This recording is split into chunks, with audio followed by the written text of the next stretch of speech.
The passing forearm pass, also called a bump, is one of the most basic skills in volleyball.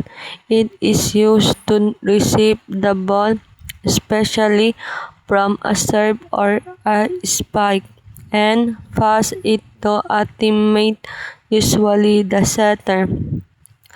How do you form arms pass? Number 1, ready position. Stand with feet shoulder width apart.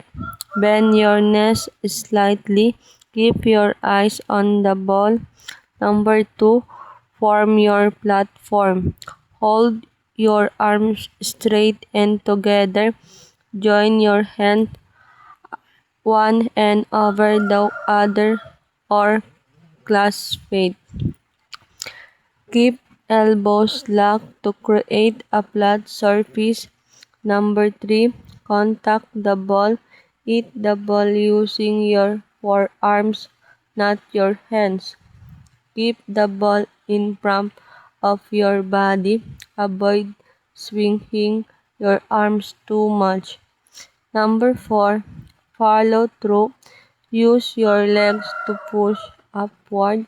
Slightly lift your arms toward your target.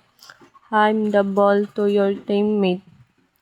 Purpose to control the ball, to receive serve or attacks, to set up a play for your team. Tip: